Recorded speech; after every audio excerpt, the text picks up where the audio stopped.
Hey everyone, welcome to the Meta Report, where we break down some of the LEC trends in just a couple of minutes.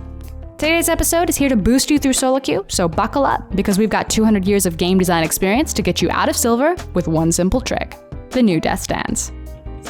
Intended as a bruiser item for top laners, Death Stance was mainly only seen as a core component of Aatrox build before 10.6 when it was changed. Now, while the patch 10.6 did see pro play throughout all of LEC playoffs, it clearly took a while for the pro players to catch up on the adjustments.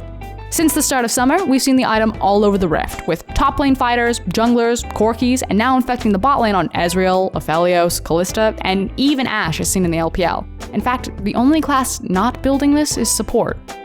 So what changed? On patch 10.6, the item lost 30 attack damage, but in return gained 30 armor and 30 magic resist, while the cost was increased by 100 gold.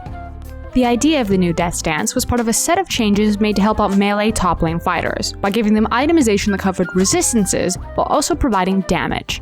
And honestly, who could have predicted that an item intended for bruisers would ever be a problem?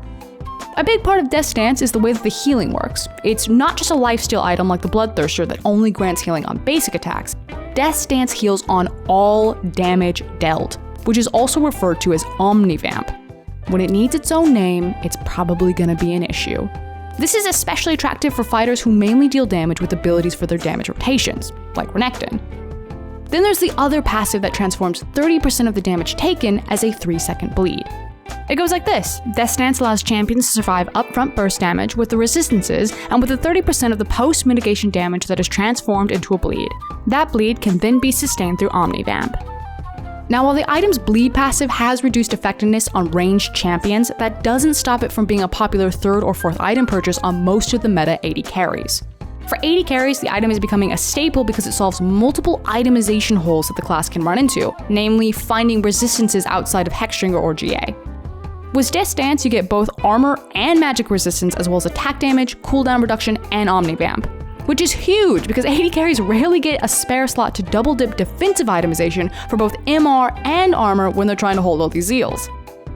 The resistances help with mitigating damage, and then for the damage that doesn't get mitigated, the Death Stance passive will transform 20% of damage you would have taken into a 3-second bleed. Given ADC's play pattern and how they're constantly attacking, they can heal through the bleed and essentially nullify a ton of incoming damage. You'll often see Death Stance paired with Scimitar, Phantom Dancer, or Iceborne Gauntlet, making normally fragile ADCs practically invincible, giving them huge agency in fights. Perhaps too much agency. Yeah, definitely. Hansama. Wait! That's a lot of damage. It's not done yet. I wrote a death warrant, but he's still alive. Inex is looking to get a second. He gets a double kill. The lifesteal. The death starts. What is happening?